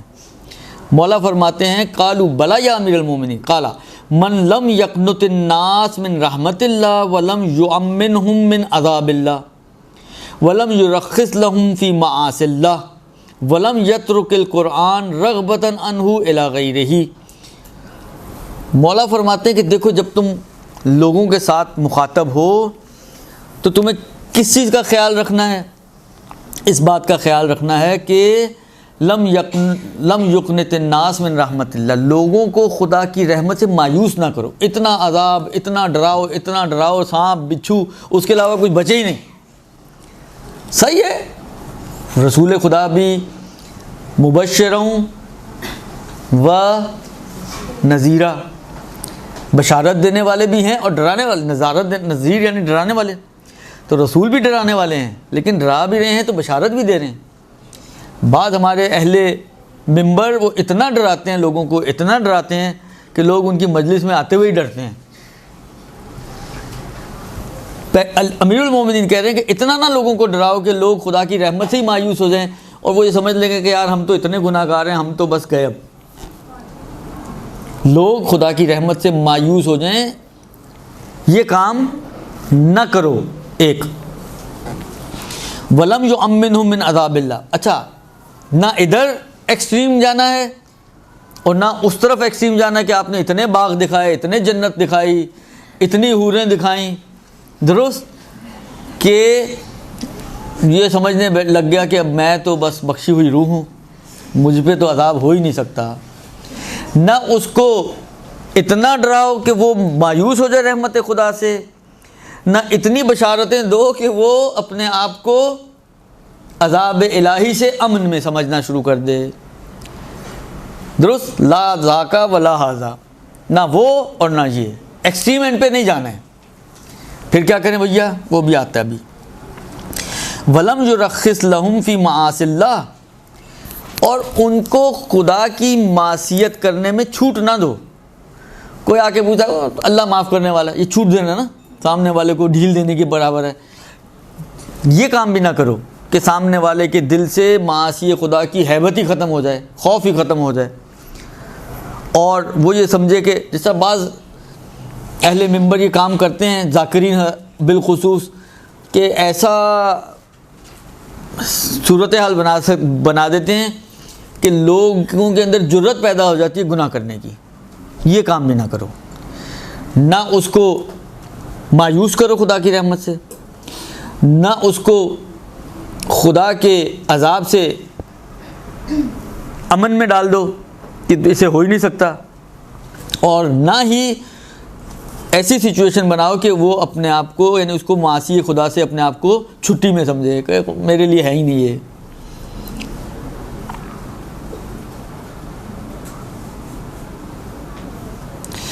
پھر مولا فرماتے ہیں کہ الا لا خیر فی علم لیس فیہ تفہم، ایسے علم کا کوئی فائدہ نہیں ہے کہ جس کے اندر سمجھ نہ ہو، جس کے بارے میں انسان غور و فکر نہ کرے اور سمجھے نہیں. الا لا خیر فی قراءۃ لیس فیہا تدبر، ایسی قراءت میں بھی کوئی فائدہ نہیں ہے کہ جس کے اندر غور و فکر نہ ہو. الا لا خیر فی عبادۃ لیس فیہا تفقہ، اور ایسی عبادت کا بھی کوئی فائدہ نہیں ہے کہ جس کے اندر انسان کچھ سوچے سمجھے بغیر والی عبادت، روٹین والی، عادت والی عبادت، وہ بھی نہیں ہونی چاہیے. اور ایک روایت آپ لوگوں نے سنی ہوگی، عنوان بصری کی روایت ہے چھٹے امام کے ساتھ. عنوان بصری نے چھٹے امام سے آ کے موعظہ مانگا، بڑی مشکلوں سے امام نے اس کو ٹائم دیا، اور پھر امام نے اس کو 9 چیزوں کا موعظہ کیا. میں 9 کی 9 چیزیں آپ کی خدمت میں بیان نہیں کر رہا ہوں، میں ان میں سے صرف 3 چیزیں بیان کر رہا ہوں کہ جن کا تعلق بھی علم سے ہے. صرف 3 چیزیں آپ کی خدمت میں پیش کر رہا ہوں کہ جن کا ربط علم سے ہے.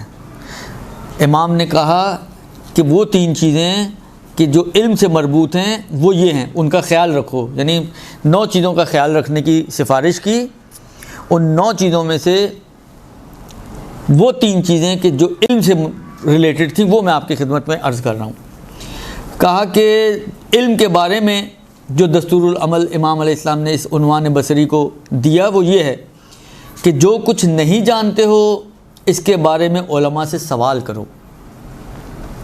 اپنے آپ کو کبھی کامل نہ سمجھیں. آپ یہ نہ سمجھیں کہ بس آپ ہی جانتے ہیں، کوئی اور کچھ نہیں جانتا.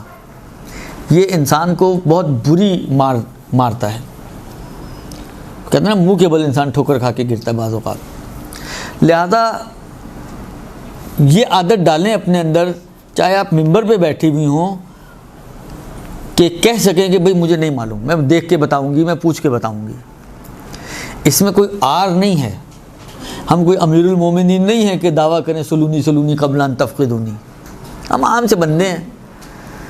4 چیزیں جانتے ہیں تو 40,000 چیزیں نہیں بھی جانتے ہیں. وہ بعض حکایتوں میں بھی اس قسم کے جملے ہیں نا کہ جتنا انسان کا علم بڑھتا جاتا ہے اس کو احساس ہوتا ہے کہ میری جہالت کتنی ہے.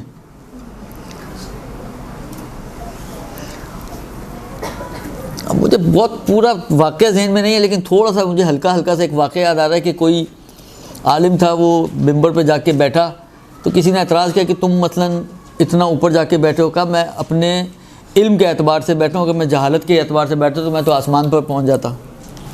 تو اس قسم کی بہت ساری چیزیں آپ کو ملیں گی. تو علم ایسا نہیں ہے کہ آپ یہ سمجھیں کہ بس آپ نے اگر ایک 3 سال کا کورس کر لیا القائم سے تو آپ ہو گئے جناب عالی، بس جیم پیک ہو گئی، اب آپ کے اندر کوئی گنجائش ہی نہیں ہے علم کی.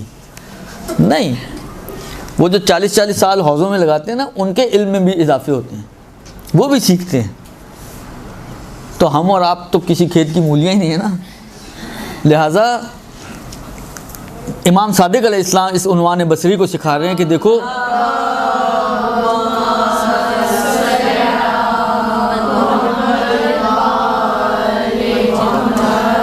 جو کچھ نہیں جانتے ہو اس کے بارے میں علماء سے سوال کرو. اچھا یہ بھی میں بعض اوقات آئمہ نے جو باتیں کہی ہیں آپ کو ایسا لگے گا شاید معاشرے کو دیکھتے ہوئے بالکل بات کہی ہے امام نے. بعض اوقات لوگ سوال کرتے ہیں, کیوں کرتے ہیں؟ سیکھنے کے لیے نہیں کرتے. بارک اللہ, امتحان لینے کے لیے کتنے لیول پر ہے, کتنے پانی میں کھڑا ہوا ہے. مولا کہتے ہیں کہ کبھی عالم سے امتحان لینے کے لیے سوال نہ پوچھو, سیکھنے کے لیے پوچھو, لیکن امتحان اور اذیت دینے کے لیے سوال نہ کرو اس سے. ایک دوسری چیز مولا فرماتے ہیں کہ اپنی رائے پر عمل کرنے سے پرہیز کرو اور جتنا کر سکتے ہو احتیاط کو اپنے ہاتھ سے نہ جانے دو. اپنی رائے نہ لے کر آؤ بیچ میں. خدا نے کیا کہا ہے, پیغمبر نے کیا فرمایا ہے, آئمہ کا کیا فرمان ہے, یہ اس حد تک تو ٹھیک ہے. خدا, رسول, آئمہ اور میرا خیال یہ ہے. یہ جب آپ خدا, رسول, آئمہ اور میرا خیال لے کر آتے ہیں نا, اس کا مطلب ہے کہ آپ اپنے آپ کو کسی لیول پر سمجھ رہے ہو, اور لیول بھی ایسا کہ آپ خدا, رسول اور آئمہ کے مقابل میں اپنے آپ کو لے کر آ رہے ہو. تو یہ کام نہ کرو. اپنے رائے اور اپنے خیال کو سائڈ میں رکھ دو, احتیاط کے دامن کو ہاتھ سے نہ چھوڑو. دو, تیسری چیز, اپنے رائے سے بغیر کسی مدرک شرعی کے فتویٰ دینے سے پرہیز کرو, اور اس بات سے ایسے بچو جیسے پھاڑ کھانے والے شیر سے بچتے ہو, اور اپنی گردن کو لوگوں کے لیے پل قرار نہ دو.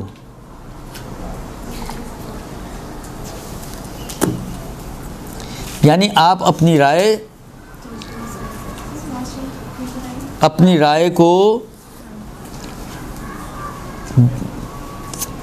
سے فتویٰ نہ دو, اور اس بات سے بچو, یعنی فتویٰ بغیر اپنی رائے سے فتویٰ دینے سے اس طرح بچو جیسے شیر سے بچتے ہو. اب یہ آسان کر رہا ہوں میں تاکہ آپ لکھنا آسان ہو جائے آپ کو.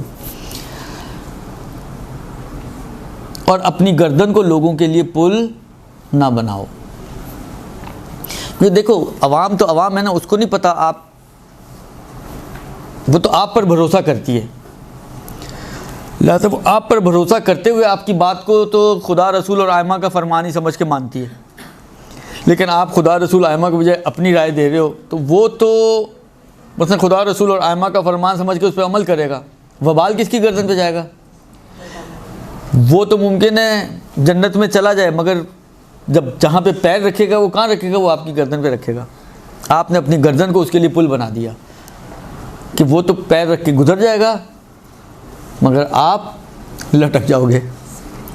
لہذا یہ تین چیزیں علم سے ریلیٹڈ ہیں اور بہت کام کی چیزیں ہیں, خاص طور پہ ہمارے اعتبار سے, ہمارے معاشرے کے اعتبار سے, کہ یہ ساری مشکلات ہمارے معاشرے میں الحمدللہ پائی جاتی ہیں. فتویٰ دینے میں ہر انسان ماہر ہے ہمارا. وہ بیچارہ بوڑھا آدمی 50-60 سال سے حوضے میں بیٹھا جو ہے وہ صفحے کالے کر رہا ہے. قال صادق قال باقر میں اس کی زندگیاں گزر گئیں, اس کی سمجھ میں نہیں آتا, اور یہ پان اور بیڑی کے 2 سوٹے لگا کر مسئلے کو حل کر دیتا ہے. وہ میں کہا نا کہ 40-50 سال پڑھے ہوئے آدمی کی سمجھ میں نہیں آ رہا کہ تشہد میں شہادت ثالثہ نہیں پڑھنی چاہیے یا پڑھنی چاہیے, اور اس کی سمجھ میں کچھ پڑھے بغیر ہی آ رہا ہے کہ پڑھنی چاہیے. کمال تو یہ ہے. ایسے ہزاروں لوگ آپ کو ملیں گے کہ جو دین کو اور شریعت کو اپنی عقل کے مطابق چلانا چاہتے ہیں. یعنی ان کی دیکھیں منہ سے ممکن ہے نہ کہہ رہا ہوں, لیکن پریکٹیکلی جو وہ کر رہے ہوتے ہیں یا جو اپنے عمل سے جو وہ کہہ رہے ہوتے ہیں, وہ یہی کہہ رہے ہوتے ہیں کہ جو ان کی سمجھ میں آ جائے وہ دین ہے, جو سمجھ میں نہ آئے اس کا دین سے کوئی تعلق نہیں ہے. ہونا تو الٹا چاہیے نا, ہماری سمجھوں کو دین کا تابع ہونا چاہیے کہ جو دین کہے وہ چاہے سمجھ میں آئے یا نہ آئے وہ دین ہے, ہم کہتے ہیں کہ جو سمجھ میں آئے تو وہ دین ہے، نہ سمجھ میں آئے تو وہ دین ہی نہیں ہے۔ یہ ہمارے امت کا المیہ ہے۔ اپنی رائے سے فتوے دینے میں بہت ماہر ہیں ہم لوگ، اس کا نتیجہ یہی نکلتا ہے کہ آپ اپنی گردن کو دوسروں کے لیے پل بنا رہے ہیں۔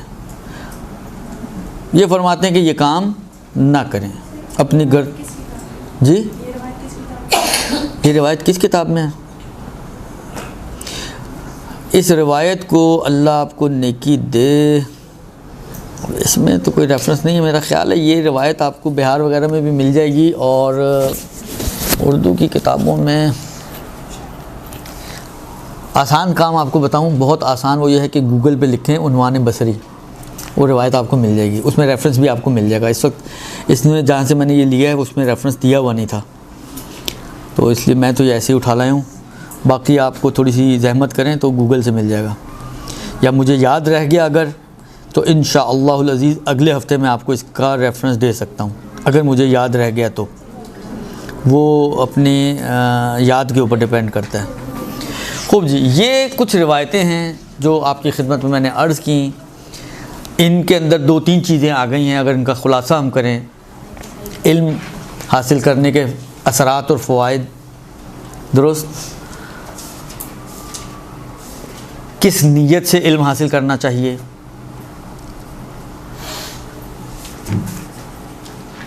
علم جو نفع پہنچانے والا ہے وہ کون سا علم ہے، درست، اور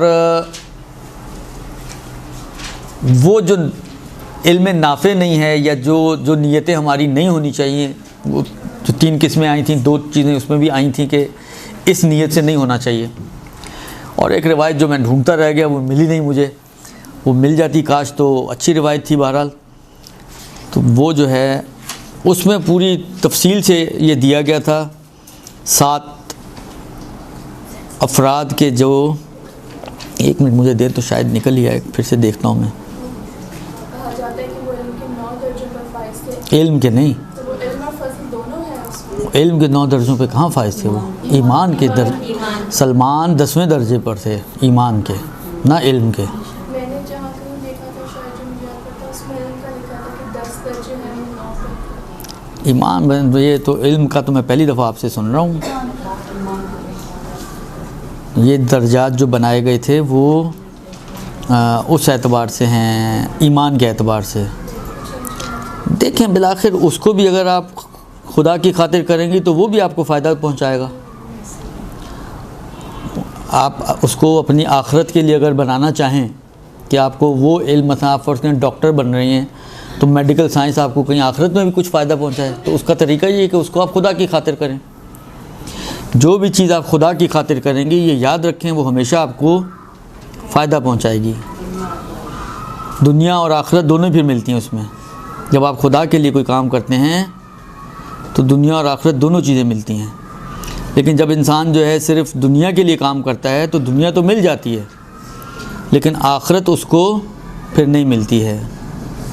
بالآخر حالہ یا تو اب حضرت خضر کے اندر اختلاف ہے کہ آیا وہ نبیوں میں سے نبی تھے، ہاں مل گئی روایت، وہ نبیوں میں سے نبی تھے یا نہیں تھے، حضرت لقمان کی یا وہ کوئی مثلا صالحین میں سے تھے یا کوئی اس قسم کی چیز تھی، تو بالآخر ان کو حضرت خضر کا کہیں ذکر ہوتا ہے تو وہاں آ جاتے ہیں، کیا آ جاتا ہے، وہاں آ جاتے ہیں، موجود ہو جاتے ہیں۔ نہیں معلوم مجھے، میں کبھی ملاقات ہوئی نہیں۔ اچھا اب اس کو میں جلدی 5 منٹ ہیں تو میں یہ آپ کی خدمت میں عرض کر دیتا ہوں۔ اس میں عربی بھی ہے، میں عربی کو فعلاً چھوڑ رہا ہوں، یہ خصال میں بھی ہے یہ روایت، تو یہ منیت المرید میں بھی یہ روایت موجود ہے۔ علماء کے 7 گروہ جو جہنمی ہیں، 7 جہنمی گروہ علماء کے۔ پہلا گروہ جو کسی کو اپنے علم سے فیض نہیں پہنچاتے، یہ لوگ جہنم کے پہلے طبقے میں ہوں گے، جو اپنے علم سے کسی کو فیض نہیں پہنچاتے۔ وہ علماء جو خود نصیحت کرتے ہیں تو سختی سے، اور کوئی اور ان کو غلطی سے کچھ بول دے تو وہ برا منا لیتے ہیں، تو یہ علماء جہنم کے دوسرے طبقے میں ہوں گے۔ اب میں ریپیٹ کروں گا تو پھر ٹائم آپ لوگوں کا ضائع جائے گا، میرے یعنی ٹائم ختم ہو جائے گا. میں نے بتایا نا ریفرنس دے دیا آپ کو، اس وہاں مل جائے گی، اردو منیت المرید میں یہ روایت موجود ہے، وہاں سے لکھ لیجیے گا. ابھی سن لیں آپ پہلے تاکہ کم سے کم پوری 7 چیزیں تو آ جائیں. تیسرا، وہ علماء جو علمی فائدہ صرف دولت مندوں کو پہنچاتے ہیں، یعنی وہ مالداروں کے عالم ہیں، غریبوں کے لیے ان کے پاس ٹائم نہیں ہے، وہ ان کو اپنے علم سے فیض نہیں پہنچاتے، تو یہ لوگ جہنم کے تیسرے طبقے میں ہوں گے. وہ علماء جو شاہی مزاج رکھتے ہیں، اگر ان کی بات پر اعتراض کیا جائے یا ان کی خدمت میں کوتاہی ہو جائے تو برہم ہو جاتے ہیں، یہ لوگ جہنم کے چوتھے طبقے میں ہوں گے. وہ پانچواں، وہ علماء جو یہود و نصارہ کی حدیثوں کو حاصل کر کے تقویت حاصل کرتے ہیں، یہ لوگ جہنم کے 5ویں طبقے میں ہوں گے. شاید ہو سکتا ہے ذاکر نائک کا بات کر رہے ہیں. چھٹا، کچھ علماء چاہتے ہیں کہ ساری دنیا میری تقلید کرے، کوئی اپنی برتری، حالانکہ وہ خود کچھ نہیں جانتے.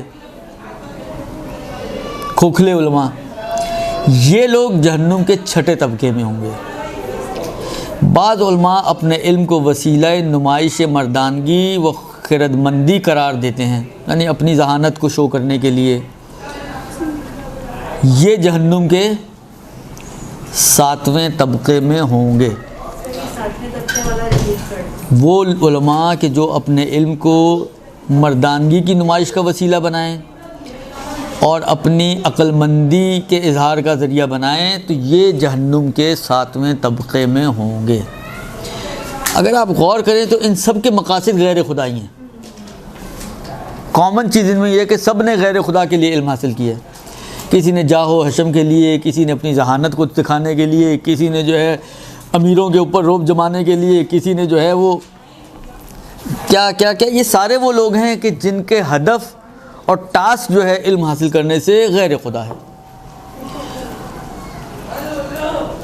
تو ماشاءاللہ جہنم میں پتہ نہیں دوسروں کی بھی جگہ بچے گی یا نہیں بچے گی. علماء ہی علماء ہر طرف نظر آئیں گے. یہ خصال کی جلد 2 میں روایت ہے، منیت المرید کے اندر، یہ شروع کے اندر ہی جو وہاں پہ علم کی فضیلت اور مشکلات بیان کی ہیں وہاں پہ بھی یہ روایت موجود ہے. خلاصہ آپ لوگ اپنے کہتے ہیں نا اپنی لائن آف ایکشن کو کلیئر کریں پہلے کہ آپ کا مقصد کیا ہے یہاں آنے سے. آپ اگر خدا نہ خواستہ کوئی ایسا ویسا مقصد ہے کہ جو اب تک آپ کو نہیں پتا تھا کہ یہ جنت کی بجائے جہنم میں لے جائے گا، تو صحیح ہے، سدھارا تو جا سکتا ہے نا. آپ اپنی نیت تو چینج کر سکتی ہیں نا. تو اپنی نیتوں کو خدائی بنائیں. علم خدائی ہے، نیت خدائی ہوگی تو صحیح علم ملے گا. نیت میں کھوٹ آ جائے گا تو آپ خدائی علم حاصل نہیں کر سکتے. اپنے دل کو پاک کریں. علوم آل محمد ہیں. نور ہے نا، العلم نور، علم نور ہے، نورانیت ہے. یغذفہ اللہ فی قلب من یشاء، خدا اس کو عطا کرتا ہے جس کو چاہتا ہے. ہر کسی کو، ہر پڑھنے والا عالم نہیں ہوتا. علم، بلکہ پوری روایت یوں ہے کہ لیس العلم بکثرت التعلیم والتعلم، علم زیادہ سیکھنے سے نہیں آتا، بل العلم نور، بلکہ علم ایک نور ہے. یغذفہ اللہ فی قلب من یشاء، خدا اس کو عطا کرتا ہے، اس کے دل میں یہ نور ڈالتا ہے جس کو وہ چاہتا ہے. تو جس برتن میں آپ کو علم چاہیے وہ ظرف تو آپ کا پاکیزہ ہو تو ایک پاکیزہ چیز اس میں آئے گی نا. بھائی آپ دودھ لینے کے لیے برتن کو کتنی دفعہ دھوتی ہیں، سالن والا برتن تھا پھٹ نہ جائے، درست کرتے ہیں نا یہ کام. کیوں؟ آپ کو پتہ ہے یہ سینسیٹیو چیز ہے، جلدی خراب ہو جائے گا. صحیح طرح سے برتن نہیں دھلا تو دودھ خراب ہو جائے گا. تو ایک دودھ کے لیے آپ برتن کے بارے میں اتنے حساس ہیں، تو جس برتن میں آپ نے علوم آل محمد کو ڈالنا ہو اس کے لیے کتنا حساس ہونا چاہیے انسان کو. تو اپنے دلوں کو پاک کریں، نیتوں کو خالص بنائیں، خدائی نیت ہو، خدائی مقصد ہو، تو انشاءاللہ العزیز پھر پروردگار عالم کی بھی تائیدات حاصل ہوتی ہیں، خدا کی کمک حاصل ہوتی ہے اور انسان اس علم کو حاصل کر سکتا ہے۔ صلی اللہ علیہ وآلہ وسلم۔ برحمتك يا أرحم الراحمين وصلى الله على محمد وآله